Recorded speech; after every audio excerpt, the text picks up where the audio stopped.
to The Break Room, the podcast where the best work convos happen. We're joined today by your hosts, including workplace psychologist Maria Hi. and your favorite Gen Z colleagues, Isle and Jaya. Hello. So today's episode, we'll be talking about the office Karen. You know that one person at work who always seems like 1 second away from snapping, the one who always micromanages everyone in the team, files a complaints all the time over the smallest, tiniest details, and the list goes on. So that's an office Karen. If you're familiar with that, you've probably bumped into someone like that at work. But what if being a Karen is less about being mean and more about being burnt out? Today, we're unpacking the deeper side of workplace behavior and asking ourselves, have we all had a Karen moment at work? Or are we all just exhausted? So grab your coffee, join us at the break room as we explore what's really going on behind the Karen at work. To start things off, let's kick things off with a roundtable question that I want to ask everybody. Have you ever had a Karen moment at work, whether it's a colleague, a boss, an associate, a partner, etc.? Or have you ever witnessed a Karen moment at work? So I guess I can start. For me, the topic is so interesting because I always love reading the drama behind office Karens at work, blah, blah, blah. And people are always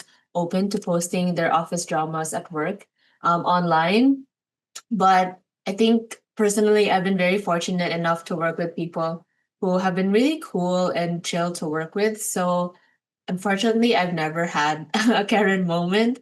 But I'm curious to know with the rest of the team if you ever had a Karen moment or if you ever witnessed one with the people that you work with at work. I guess I can start. For me, it's different with Al because I've actually had witnessed so many current moments at work, and it's actually draining because there are times that it would go on for the whole week or like on a monthly basis, and so I would witness some people suddenly snapping to breaking down in tears, and some days it's just one person crying in the corner. And then the next day, I would come in the office and there's like a group breakdown session going on.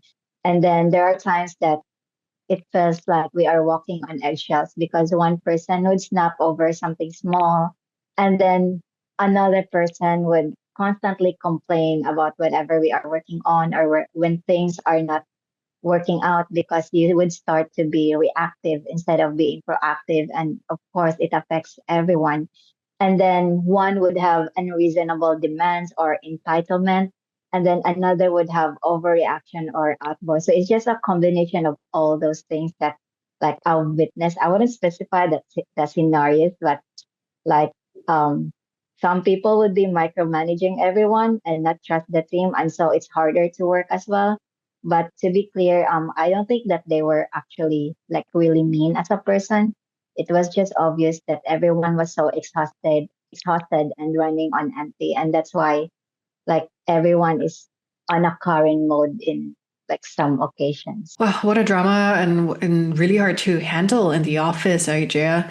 And for me, I think I have experienced all of the above, whether it is working with a Karen or having seen a Karen moment by someone else, just like you, Jaya. And I guess there will be also like some colleagues, right? That I find that it's really hard, that he or she is really hard to work with, whether picking on the details or anything. But sometimes I just wonder whether it's just a little bit of a difference in personality and all these things just make it difficult for me to work with.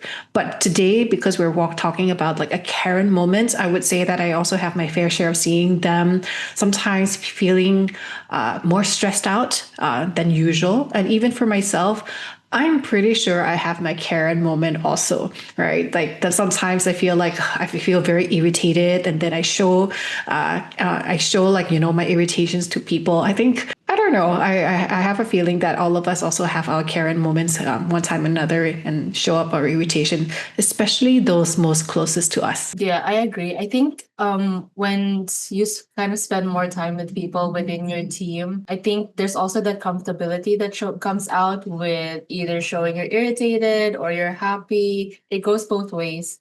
So thanks everybody for sharing your personal experiences. But I want to bring it to the professional side of things. We have Maria, a workplace psychologist, in the episode. And so we want to unpack in this episode what's really going on behind these Karen moments in the office. So we have a few questions prepared for you. The first one being, how does chronic stress change how we show up at work? That's a good question. And perhaps let me start by saying that there's good stress, bad stress, and there's also chronic stress. Good stress is something that helps us to feel motivated, that it's just a little bit of a nudge, right? That keeps us going and help us to continue the work that we do.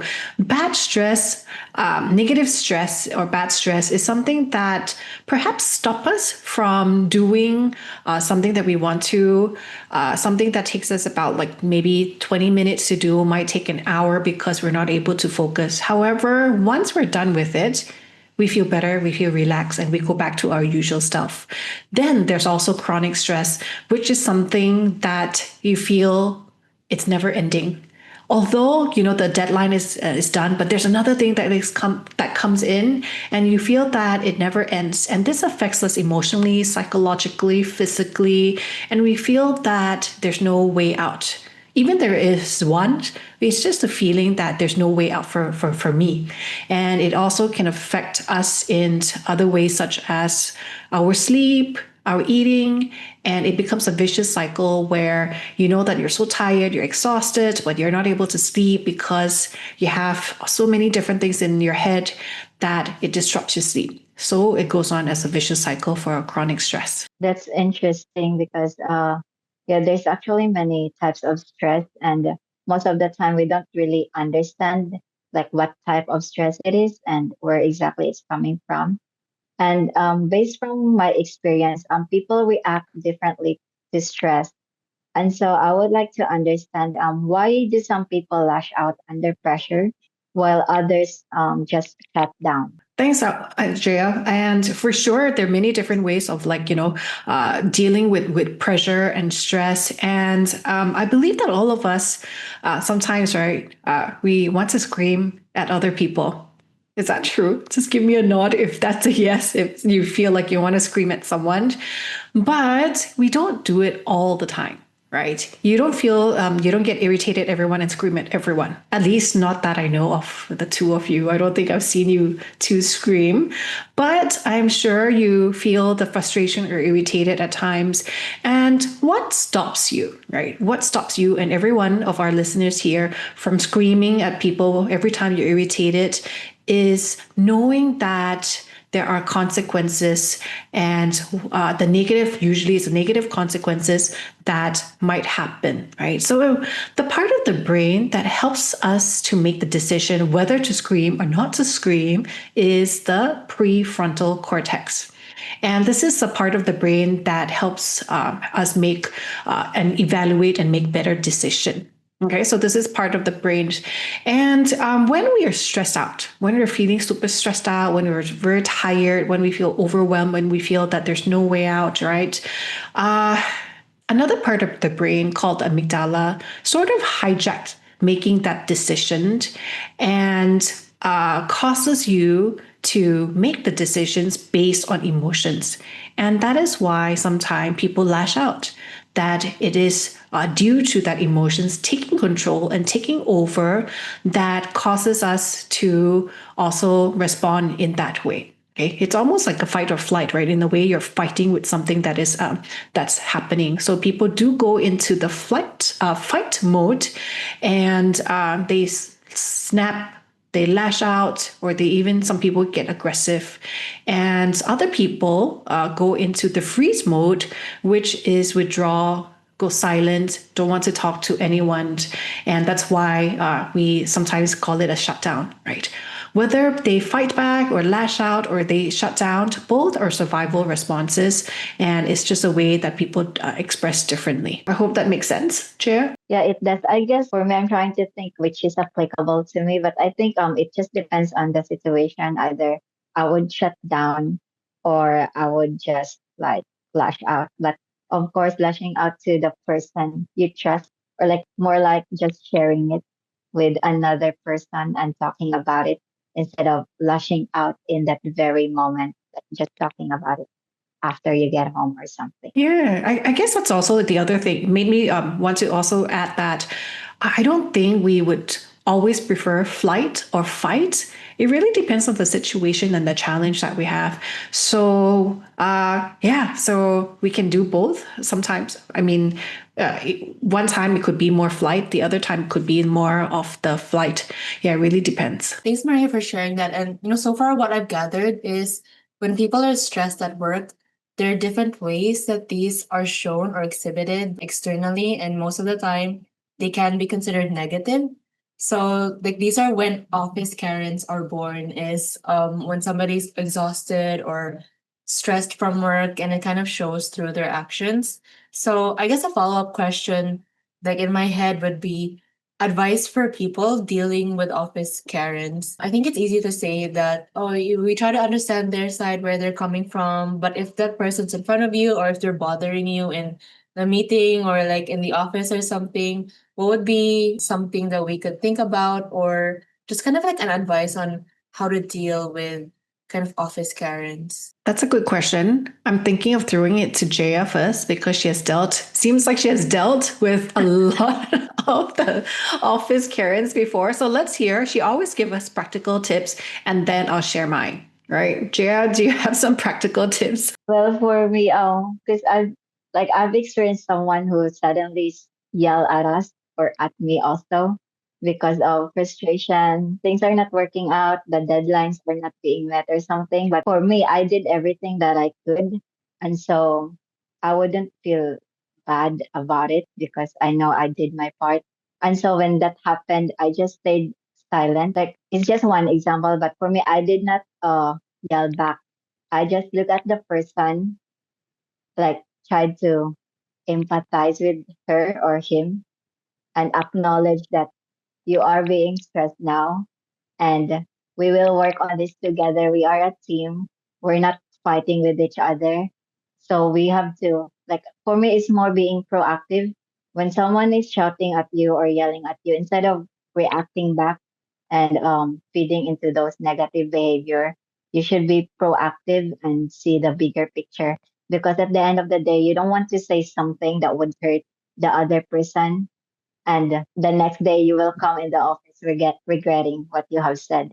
And you have to think long term as well because you'll be working with that person for a long time. And so if you just like react to it right away and not think of the bigger picture, then you will just end up regretting it. For me, maintaining professionalism at work, regardless how stressed and pressure you are, is very important. And so, yeah, just keeping that professionalism, being calm and proactive would really help with dealing those kind of currents. Yeah. Thanks, Jaya. Well, for me, right, I think if it is one off, I think it's easier to deal with than having to deal with someone who's consistently lashing out, right? If it is someone that is just lash out one time, you know that this is a situation based response, that perhaps it is a fight response, perhaps the person is in a lot of stress, and therefore the person is reacting and not responding, that they're reacting in a way that is not their usual self. And that is a gentle reminder to ourselves not to react to that to make the situation worse, but perhaps to try to contain the situation and to see what else that can calm the situation down. And perhaps it's about giving the person time to just cool down, not provoking with more responses and all these things, especially, again, if it is just a one-off time case, right, that happened. And if it is with someone that is consistently having challenges with controlling their emotions, then it would be making sure that you keep your words concise so that you don't trigger the person to make it harder for them to deal with their emotions. I'm not saying that they're right and they should be lashing out at the office, but I want to focus on things that are within our control. And while we cannot control his or her anger or lashing out, we can control how we want to respond to it. So keeping it concise, not addressing and not provoking it. And if possible, then just walk away or try to not be the center of that attention to make it worse. I think that could be some of the things that I would do for myself at that point in time. And then perhaps, if it is possible, to provide some of the feedback when the person is calmed down already, not during when they're lashing out. Yeah. I see. So with that last piece of advice, if a colleague consistently kind of lashes out, would that be an option for you to actually bring it up to the person and talk to them? Or would you just completely ignore the situation? I think this is a tough one, right? This is a very tough one because then it depends if I have a good relationship with this person or not.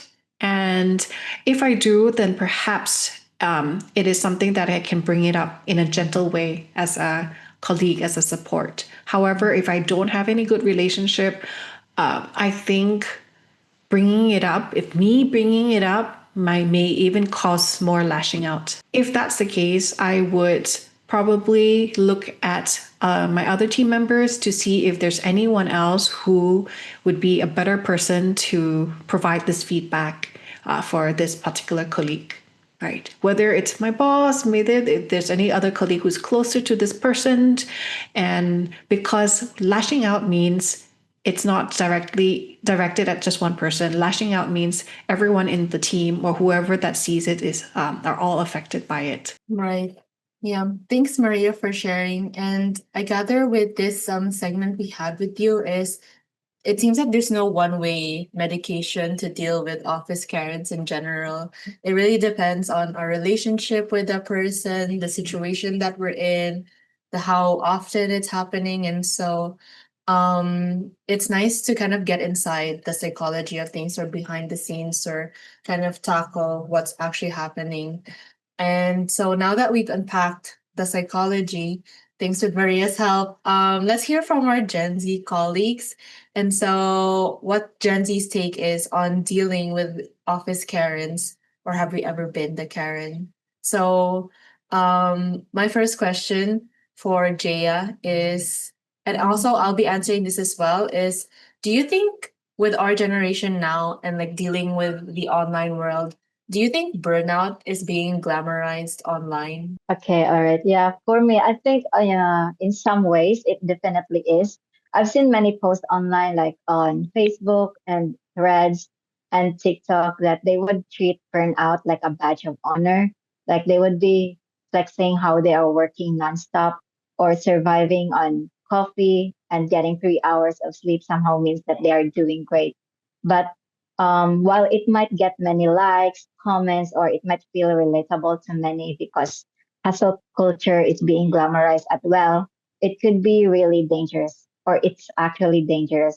And I remember some of my colleagues would actually be proud sharing to us like the next day that, oh, I only get 3 to 5 hours today. Some it feels like they're proud that they did not get enough sleep because they were working overtime the day prior. And then they would be surprised how I still managed to get 6 to 8 hours sleep. I even told them one time I get to sleep 10 hours and they would be like, how did you do that? What are you doing? And I was like, yeah, I went home and sleep. And then they were like, really? But then what did you do? Weren't you working overtime? I said, yeah, but I still went to sleep after. And then I think sometimes they would be confused being busy with being successful. And I am guilty with that. I feel um satisfied like working, or there are times that I actually enjoyed working overtime before and I realized that it's not healthy and I'm just overdoing it. And so there's nothing glamorous about being constantly exhausted at work. And from what I've experienced, real growth comes from learning how to take care of ourselves while we still show up and get our goals. And so while hustle culture might look cool online, I think sustainability is what matters, or what matters in the long run.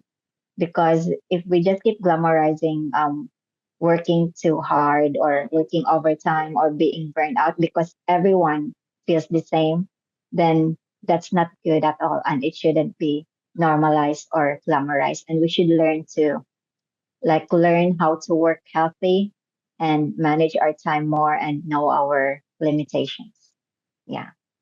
Yeah, I completely agree with Jaya. And just building on that, I think also with my side of the algorithm on Facebook and Instagram, I see a lot of reels of people kind of glamorizing being burnt out. So these super motivational quotes about grind until you die, or like the grind never stops, burning the midnight candle, blah blah blah. It's like be on top of others, be 10 steps ahead of your enemy, like stuff like that. I see a lot of those quotes online, and I think it could also offer a negative connotation with people. Is it's good to build on motivation with your career, with work, with just life in general. But I think also maybe overdoing it where you kind of ignore the other factors of your life, your personal life, social relationships, even building hobbies outside of work. It might be sacrificed with this hustle culture that everyone's kind of trying to build online, and you also jumping onto that trend. And so I agree that burnout is being glamorized online. Also, if you fall into that specific algorithm, that's all you ever see. Like the grind never stops, blah, blah, blah. It's a little funny to see sometimes, but definitely I think, yeah, it's very much being promoted online. And when it falls into the wrong, I wouldn't say the wrong hands, but if you're someone in the wrong headspace and then you see that, you might be prone to kind of believe everything you see and kind of think that being burnt out is the solution to success, which might not be the case in most times. Um, but yeah, that's the thing with on the online world and kind of promoting being burnt out. Can I just say something? I just want to say that, your algorithm is so much different from mine. I don't get any of the grind or anything at all. I get like yoga and I don't know all these things. So I'm definitely not in the Gen Z, but I do want to add that what you're seeing sometimes it's not even burnout. It's more like a toxic productivity, showing that you're just having to show that you're doing something, that you're busy, and that is being glorified. And case in point, I'm not.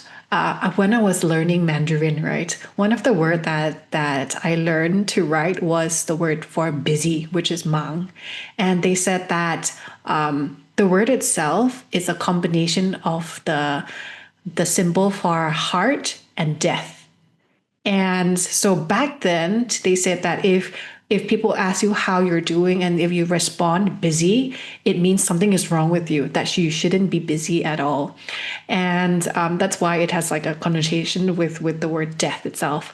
And here we are in 2025, being busy is seen as something that is good and glorified, but that shouldn't be the case because it causes us to feel that, hey, we need to always do, we need to have the grind and all these things. But for me, it is an example of toxic productivity. Yes, sorry to cut you off, Al. Yeah, no worries. Jaya, with your experience, right, working in the office and having worked in different departments and everything, personally for you, how do you deal with stress without flipping tables or going crazy or kind of flashing out? How do you deal with stress personally? Yeah, before I answer that, since the question is glamorizing it online, I think the truth is it's not only being glamorized online, it's also being glamorized in real life or in office setting, because I've witnessed many of my colleagues before. They would be so like they would feel proud or accomplished when they feel so stressed, or when the schedules are like changing every time and they we still meet that schedule, and they would be like, yeah, it's fine. We've been doing this for 13 years, 10 years. It's fine. And then for me, it's like a shock to me that why it's like this. But then I guess it got built into the culture that it's no longer glamorized, it's being normalized in the workplace that everyone has to be stressed or burnt out, or like it's just normal for them. And so being able to witness that, dealing with stress personally without flipping the tables, for me it just starts with awareness. I've learned to recognize when I am reaching my limit. There are times I wouldn't know it at all. Like I would just realize it when I get home because I would be having a video call with my partner, and then he would notice that I am irritable already and tired. And then he would say to me that, are you tired? Are you burned out already? And then I would like pause for a moment. And then that's when I realized that, yeah, I think I'm already stressed and burnt out. Like many things are going on at the same time. And I have projects that I'm working on, like personally and professionally. And it's all just like catching up on me. And so instead of pushing through and pretending that I am fine, I just try to pause. And for me, that usually looks like grabbing a meal or a cold drink. Sometimes I would just buy something I am craving for, like like iced coffee or some shake or whatever, just to like feel good. And yeah, I would just invite my friend or colleague to step away from work for a bit to chat and reset. And I think those small moments of connection really help because instead of just flipping the tables or lashing out, I would take a moment to pause and just like calm down. And I also stay organized with to-do lists and system because it makes me feel more in control when things get really overwhelming. And so when it gets too much, I talk to someone I trust. And really, I am so grateful to have a supportive partner who helps me both personally and professionally because I think if I'm just alone dealing with it, I wouldn't even realize I'm already burnt out or so stressed. And yeah, even my mother and I, we would talk about our office current moments. She would share with me like her colleagues dealing with Gen Zs or older generation or like yeah, people from different departments and I would share back to her and yes, we just make a joke about it. And yeah, most of the time I don't need to flip a table. I just need to let it out in a healthy way before it passes up. And just a quick break, a little laugh, and suddenly everything just feels better and more manageable. So yeah, that's how it is for me. Right. And I guess for myself, how I personally deal with stress, I guess there's layers to it, right? Some days you're just a little tired. It's not necessarily going into a burnout. Other days you're midway through it, you kind of already feel a little bit of stress creeping in. And then another layer is you're just totally exhausted. The thought of work or the thought of doing to-do lists is very taxing for you mentally. And so I think there are layers to it. For me, if for me, my first layer would be to stay off my phone and kind of step out. So this is usually during the weekdays if I feel a little cooped up, working from home. So I guess the setting is very different, right?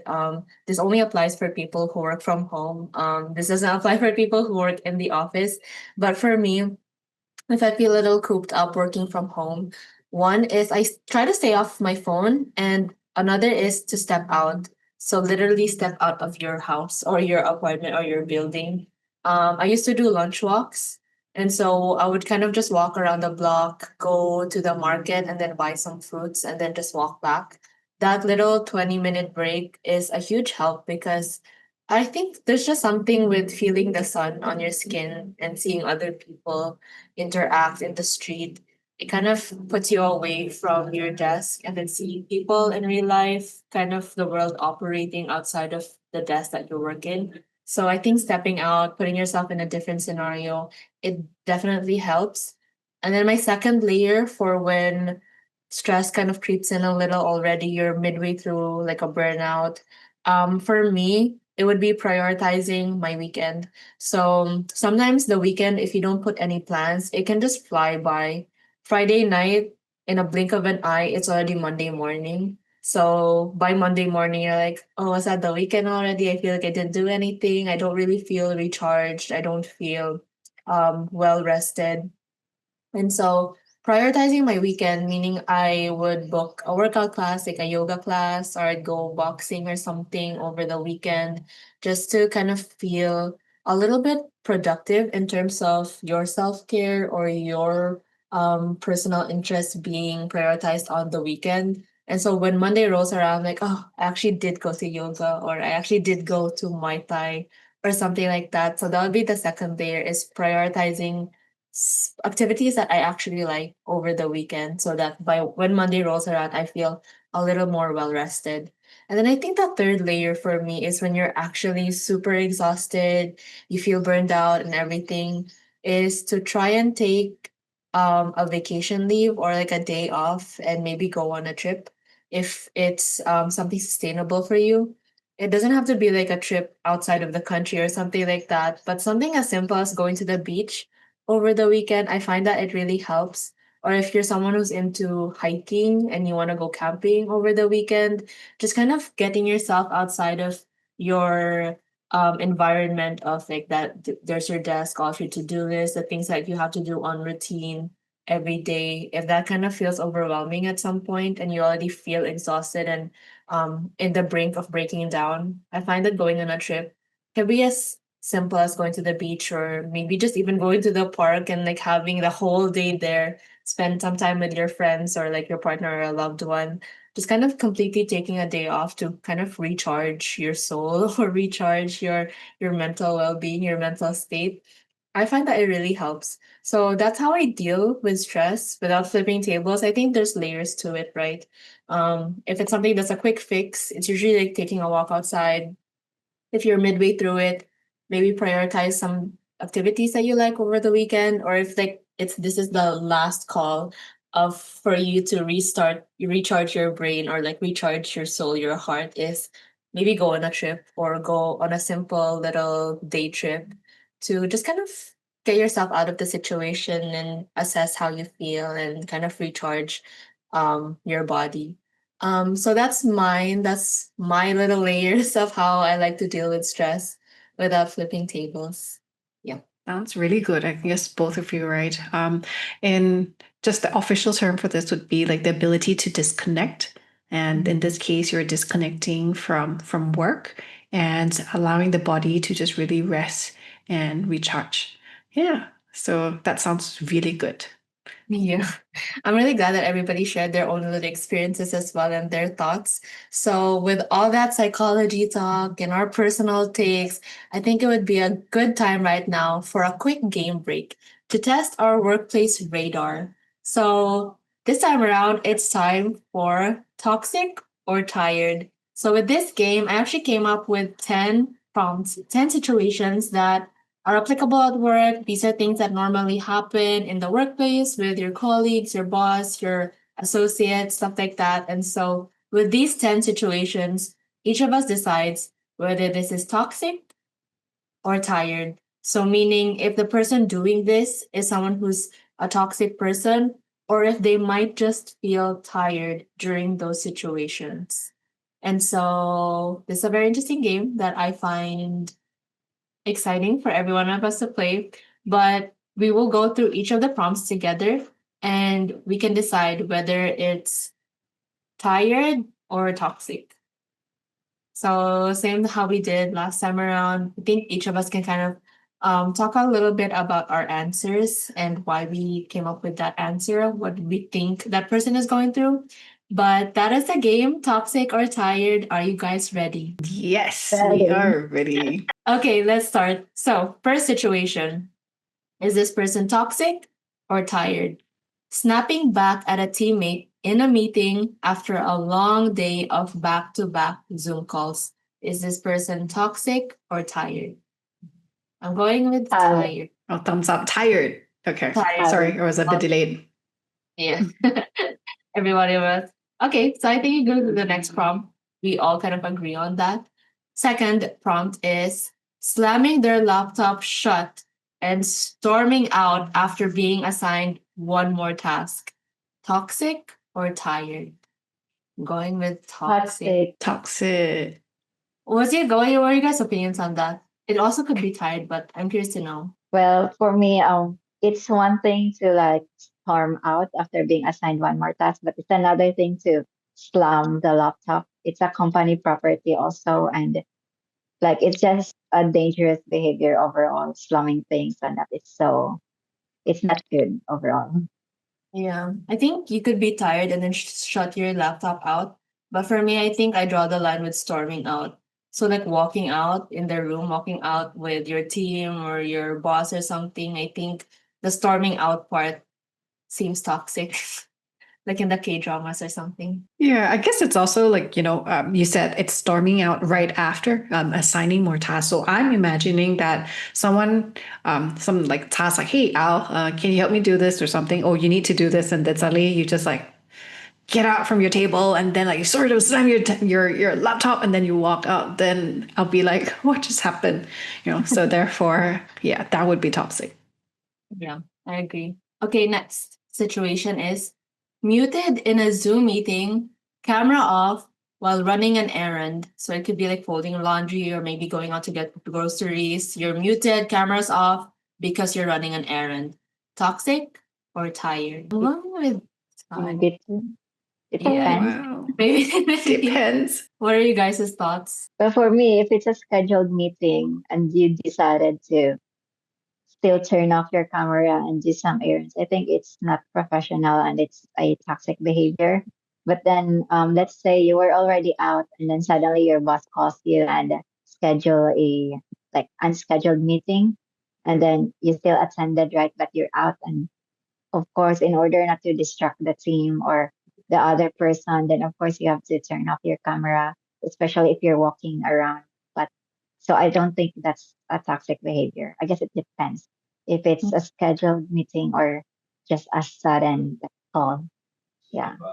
Right. I agree with Jaya. My original answer was tired, but I'm also kind of leaning in between because you might have gone out during the day to run some errands and you might have gotten stuck in traffic, something like that, or one thing happened over the other and it kind of dwelled over the meeting time. So you might have not come back in time for the meeting. So maybe in that scenario, it's tired. Some things might have not been preempted before the meeting, but also I agree with if that meeting has been scheduled already in advance and you still took time to go out during that time, maybe it might be considered toxic. But I could also see other scenarios where maybe some things just happened during that day and then you still showed up for the meeting, but you just cameras off, Zoom cameras off, mics muted, and so you might be tired during that. So I don't know. I'm still in between. How about you, Maria? I'm like smiling here because I believe that there was our meeting one time that I was like folding laundry, or at least I was trying to clear laundry. Did that happen with you guys? Anyway, that's not toxic. And then I didn't turn off my like Zoom camera or anything. I'm pretty sure I would left it on and then like I was doing it on the side because it was messy or something. But not because of me and my laundry, but I think there's a lot of like different contexts, right? Sometimes some of the meetings, if I'm not the main person, or if it's like it's not like it's if it's a meeting with a lot of people and then I'm not the main person, I'm just listening in, then doing that folding laundry and all these things can make sense. I'm still like there in a way. So question mark. So that's why I'm putting in as a depend. Right. Yeah. I see how that works. Okay, so next situation is openly saying, I don't care anymore during a team huddle. Toxic or tired? I'm going with toxic. For me, tired. Okay, since Toxic. Jaya has a one off, what are your thoughts on this, Jaya? Okay, I said tired because it says I don't care anymore instead of saying I don't care. My interpretation for this is that it's because I've witnessed many people who are really motivated in a certain project, and then along the way, like after a long period of time, they would just say I don't care anymore. It's because they lost the spark they have in the beginning, and it's because of the environment that they are in. And so when a person says I don't care anymore, my interpretation is they got tired and lost that spark along the way. And so I wouldn't like judge them for that. Instead, I would understand the reason behind it. And it just calls for a more supportive like environment and to be proactive with that person instead. Yeah. I see. Yeah, I see how you now that you explained it. I think for me, I just went with toxic because you might not care about the project, but it might leave a bad taste in everybody else's mouth when you say I don't care anymore, and you're like the project manager, and then you just say that out loud. You might be thinking it, but it might not be like the best thing to do when you actually say it out loud with the rest of your team. So maybe going back to the office, Karen, yeah, this person might be exhausted. So that's why they just kind of just said that. But yeah, I went with toxic. What about you, Yeah, Maria? sorry, just to add, yeah, I guess if you're the project manager, I think if it's coming from you, it's like demotivating the rest of the team. But I guess if it's coming from a team member, then I think it's a call for action on the part of the project manager to like review the overall project, the team members check on them and review what went wrong or how to like better the overall process. Yeah. Right. What are your thoughts, Maria? I was thinking more towards similar to you, Al, that um, maybe the person is just really because by saying it out right, like it with everyone around, then it impacts not just one person. If you say it out loud, like alone, then that's another thing. But to say it in front of everyone in a team huddle when you're supposed to find a solution for something, for me, that disrupts the entire team dynamic. However, Jia, I also agree with you that perhaps it could also be a call for help and for support. Yeah. I see.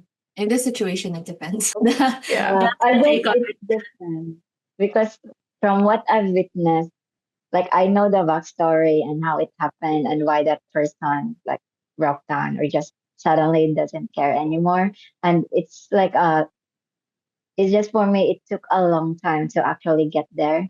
Like the person became demotivated after a long time. And then the spark is no longer there. And so that's why for me, my opinion is tired. Yeah. Because like there's a build up on that. It's not just like the person did not care at all. The person cared, but then because of the circumstances, the person chose not to care anymore because after all the effort and hard work, the rest of the team members were not cooperative or something. And so it's just a reaction to what is going on. Let's see. Okay. Yeah, thanks for sharing that, Jaya. And so we can move on with our next situation, which is refusing to join yet another fun team building event. Toxic or tired? I went with tired. Tired. Tired too. I guess with this one, it depends, right? If you consistently join team building events and stuff like that. But I think with this prompt it says yet another. So if you want to take a break from joining these events, then I think it's fine. If you want to spend it just kind of recuperating on yours by yourself so that you can kind of tackle Monday again, then I think it's okay. And you just kind of you're just tired and you just kind of need time for yourself. Yeah. Do you guys agree on that? Agree. Okay. Yes. Yeah, we all have the same answer. So next, replying to Slack or WhatsApp with one word answers and zero emojis. Toxic or tired? I'm going Tired. with tired. Can I Okay. check? Is this like a different generation gap here? Because I definitely don't use that many emoji in my responses. So it really depends here. Okay, so for that's for me. What about you, Jaya? Yeah, I think it's tired. I mean, yeah, it's just preference. It depends on the person. Like for me, I would use that like one word depending on the setting. And then sometimes I would use emoji with my close friends, but normally in a work setting, it just depends on the like conversation. But if you're just dealing with tasks, then you can just give a thumbs up or something. And it's better because it's concise and direct to the point. So for me, it's just normal. Yeah. Yeah, I agree. I have the same answer. I use a lot of emojis with close friends or just like my personal messages. But with WhatsApp or emails, I use zero emojis. So I guess it's just a preference thing. And with one word answers, yeah, it depends. I think at this point, I feel like I've gotten pretty comfortable with if we're working on a task or a project, you just kind of say what you need to say and then, are you done with this? Or following up on this, blah, blah, blah, blah, blah. It's kind of more direct with work. So I think it's tired. I wouldn't consider it toxic if somebody also talks to me like that, like with work messages, because I do the same. It's more of just simple messages, zero emojis. get the thought across. So yeah, I think we all kind of agree on that end. Nobody really uses emojis in our group chat, so depends. Okay. Next is showing up late every day but still getting their work done. Toxic or tired? I'm going with tired. Oh, sorry. Tired. Yes. For Yeah, me, yeah. maybe we share, Jay. What's your thoughts on that? Well, for me, if you show up late every day and still get things done, I think it's still good. But I guess it depends. Like if you have a fixed schedule, because normally, like most companies have fixed schedule, right? And so if you show up every day late, then it would just affect the overall KPI of the team, your personal KPI, or like it just like affects something. And so I think it's a toxic behavior and it's not good. But then if you have a flexible schedule, then I think it's just tired. Like for me, I've worked with flexi sched and fixed schedule. There are times that due to the too much flexibility that we have, there are times that we need to follow a certain schedule, but then we end up abusing the system. And so we would show up late, even if it's actually needed to be on time for that day. And so that's when it becomes toxic when it's being abused. Yeah. Yeah. I thought of the same thing as well. It really depends on the culture of the company. And then if the question was showing up late for a meeting every day, then I would say it's more towards the toxic. But in this case, showing up late, right? It really depends on the culture. If the culture is more relaxing and then they just focus on the work done, then I think turning up 5 minutes, 10 minutes, all these a few minutes late, I don't think that's a major issue. It depends on the company culture. Okay, next is lashing out at a colleague for missing a tiny detail in your work project. Toxic or tired? I'm going with toxic. Yeah, same, toxic. I think this is similar to the lashing out part. You could be irritated over a small detail or something, but I think lashing out is like the same as storming out of the room. It could be a small issue that's solvable, but then just like the part of storming out or lashing out, I think that's the toxic part of instead of actually talking about the small detail, you just kind of choose to scream at this person's face or something. So I find it toxic. I think we all agree on that. We all went with toxic. So we can go, yeah. Okay, next. Ghosting their boss or colleague for 2 days after being denied leave. Oh, sorry, let me repeat that. We're just going with the boss. Ghosting their boss for 2 days after being denied leave. Toxic or tired? I think with this one. Depends. Oh, wait, I'm sorry. Yeah, toxic. We have different answers here. What are your thoughts, Maria? Well, for me, then it's definitely not good to ghost. This is something that we covered in our last podcast, right, about this. But I'm just wondering what's the structure like for getting leave? Is it because it's during the holidays, not able to take leave, or it's like a instant one that you went to the boss and said, I want to leave tomorrow, and then the boss said, hey, you can't leave, right? Or is it that the boss just hasn't been giving that leave at all? Right. So it really depends on the context. And if it is the boss or the company culture that doesn't really allow leave for whatever reason, then perhaps it's the person's just feeling very tired and require more support. However, if it is more of demanding a leave, right, within such a short period of time, then perhaps that's borderline toxic. Jia? Yeah, I guess I agree with Maria that it depends on the scenario, but I just put it into toxic category because yeah, I think ghosting for 2 days is not good. Maybe for 24 hours, I guess you would be like silent and not say anything because you feel disappointed about not having your leave approved. But I think after like a day of resting or pausing or taking a breather, then I guess it's still important to like communicate and like yeah express your frustration about not getting your leave approved regardless of the circumstances, whether it's a immediate leave request or if it's a scheduled request. Yeah. Yeah. I consider this toxic as well, just because of the ghosting part. Um, there could be lots of reasons why it was disapproved. We could have with company culture, how things work, but maybe like the ghosting part. I think it depends on how the denial was done, whether by the boss or how the employee took it. But I think the ghosting part was the toxic part for me. Maybe if you weren't like if it was really important to you, maybe you could bring it up with your upper management or the person you work for. Otherwise, I think there would be solvable solutions other than just ghosting.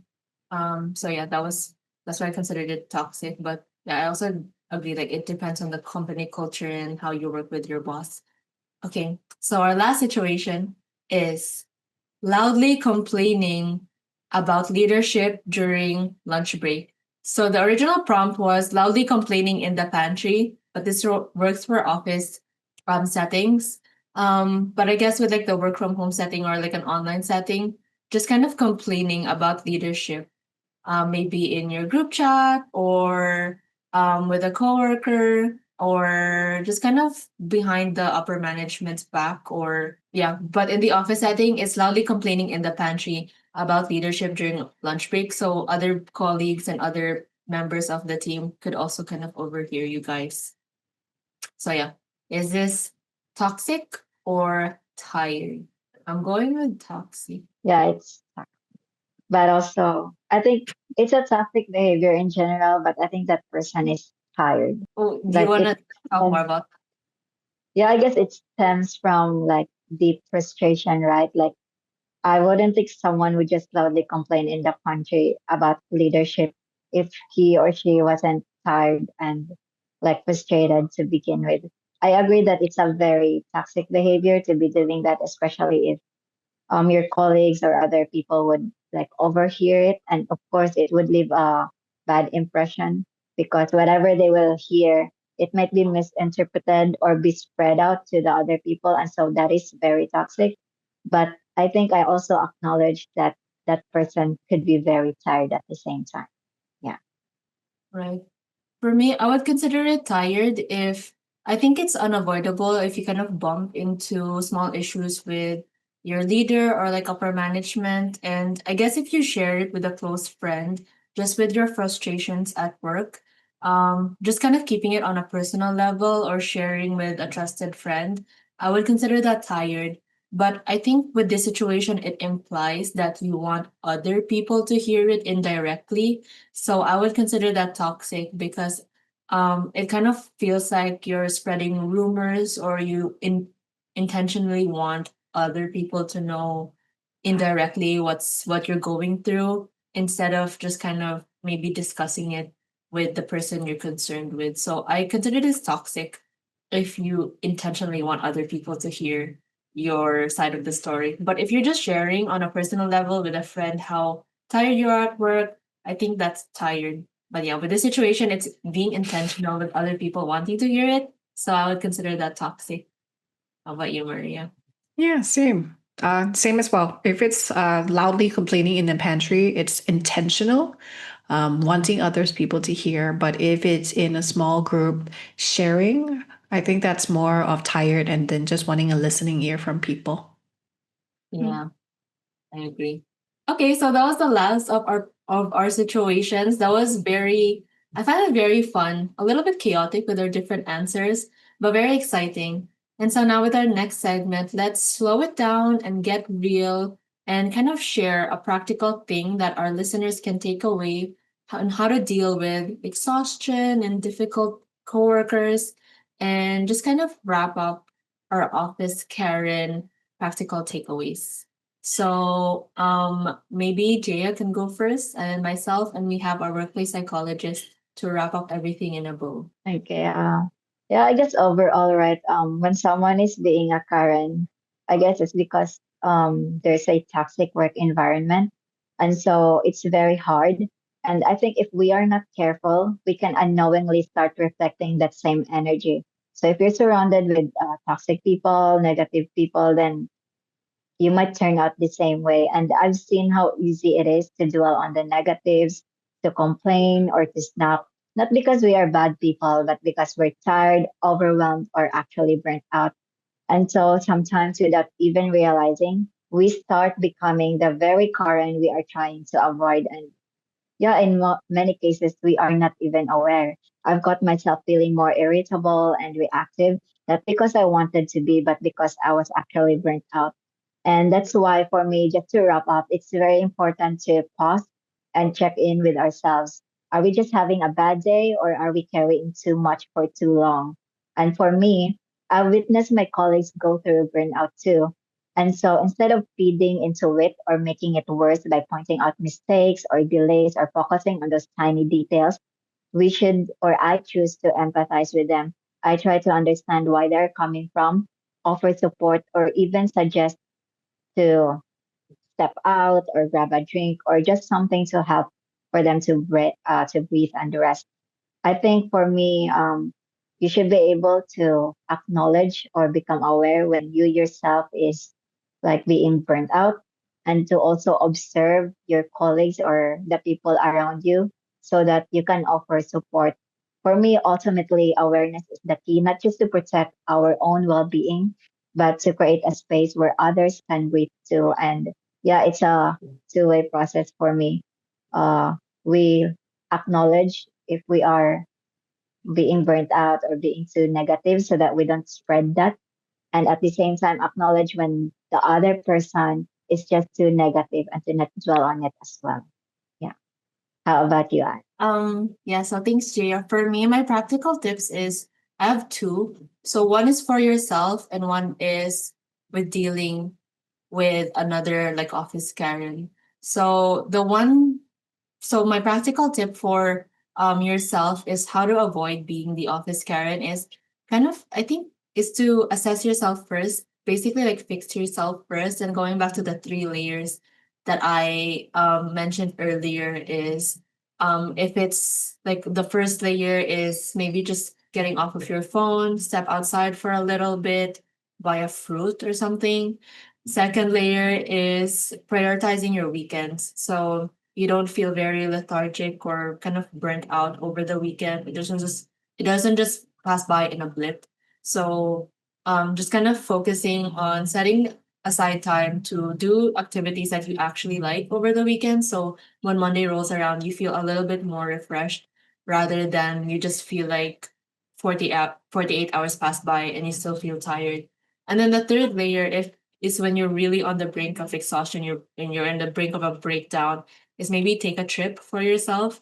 It doesn't have to be expensive or out of the country. It could be a simple trip just to kind of help yourself recharge and see the sun, see the ocean, or like see the night sky with a lot of stars. Because if you live in the city, I don't think there's lots of stars with all the light pollution. But when you actually go down near the province or like somewhere far away in the beach, you yeah, I guess that's a fun fact. Sorry, I guess that's a fun fact for people is if you actually go like drive away from the city for 2 to 3 hours, the difference in the number of stars you see at night is so different. There's like 100 stars when you're at the beach, but if you're in the city, there's like two bright lights out of nowhere. So I think that also helps is reconnecting with nature. I know it sounds a little silly, but I think it helps. Just kind of dipping your toes in the sand, maybe hiking, seeing like trees, like the water, just feeling the water and everything. So for me is in order to stop myself from being an office Karen, I wanna assess myself first, literally like maybe fix yourself first. And it's dealing with those three layers, right? If you're a little bit tired, midway tired and on the brink of a breakdown. So for me, in order to avoid being an office Karen is maybe assess myself first and try to deal with it. For others, how to deal with an office Karen is for me is try to keep calm and fix the problem together. It may sound a little it may be easier said than done, but I see it as maybe it's you guys, it's both of you against the problem and not each other. Especially if you work in a team and then maybe if you guys are working on the same project, maybe if you're in the same department. I'm saying this like it's so easy to do. It may be easier said than done, but maybe talking to the person, and kind of tackling the problem together. So it may require a little bit more effort on your side on being patient with this person, really trying to make them feel that they're supported and that you're in this with them together and that it's you guys against what the problem that you're dealing with and not against each other. Maybe that will also help them back off their nerves with you and try to actually be like, oh, this person's cool and they're also really trying to help me. So I imagine that that might be a practical solution. So yeah, those are my two practical solutions or actionable takeaways is for me, in order for me to avoid being an office Karen is to fix myself first. And in order to deal with an office Karen, try to keep calm and have the mindset be that it's you guys against the problem and not you guys against each other. So that's mine. And now we have our time for our workplace psychologist, Maria, to wrap everything in a bow for us and let us know the actionable takeaways from our workplace psychologist. Thanks, Al. I just want to say also that it's not silly at all that you like to, go out, watch the star, look at the stars, or feel the sand between your toes and all these. And that is also why we have like forest therapy at iGrow. We run that because sometimes connecting to nature can be very helpful. And I'm really glad to hear your views about this particular topic today from Gen Z point of view. And you have a lot of great points, and I'm just going to put them together into the summary using the word pause, right? And so this is going to be 5 steps to reset and manage the stress and emotions at work. And hopefully this is going to be helpful for our readers or our listeners, who have to work with Karens or feel that you might be a Karen in any of the situations. And so the 5 steps starts with the P. P is for pause and breathe. Remember to step back the moment that you feel that things are getting overwhelming. And this pause can be just a 30-second. You can do your deep breathing in and out.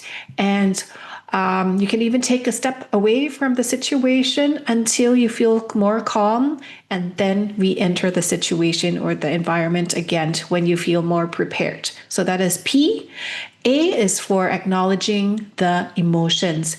And unlike robots, we feel every single emotions out there as humans, whether it is happy, sad, right? And anger, fear, shame are one of those as well, including exhaustion. So acknowledging and knowing when we feel that is another way of choosing to do what we want to. Sorry, it's knowing our emotions help us to choose how we want to manage it later on. And U is to understand the trigger. What is it that sets me off? What is it that causes me to feel that way? What's the trigger? Is it the situation? Is it the person? Is it the meaning behind what was said? And all of this would help us to see whether our understanding is correct or there's any other way of interpreting the situation. And then we can choose to respond, not react to the situation. Now, S is for sleep and rest when you can. And as I mentioned, a lot of times our emotions take the best out of us because we feel so tired, we feel overwhelmed. And so one of the best things that we can do for ourselves, and this is the free thing to do, is to make sure that we get enough sleep. And just linking to the toxic productivity part, while we should be getting at least 7 to 9 hours of sleep a day. Some people try to get by with just 4 or 5. I highly recommend that you do not do that. Please try to get that 7 to 8 so that your body has enough time to recover and reduces the chance of you feeling exhausted emotionally and psychologically. And the last one is E, which is engage in self-care, and not just to get enough sleep, but now, as mentioned by Al and Jaya, whether it's the exercising part, going out, talking to friends, all of these would be helpful in making sure that you take care of yourself, avoid burnout, reduce the stress, and be and build a better immunity against any of the stress that might come along. So that, ladies and gentlemen, is the takeaway for today. Make sure you take a pause when you feel stress and need some time off. Yeah. Thanks, Maria. And big thanks to everybody in the team, everybody today joining us for opening up with our episode. Whether you've dealt with a Karen or you've been mistaken for a Karen, or if you're actually a Karen for a moment in time, or even if you felt like you're on the edge of becoming one, you're not alone.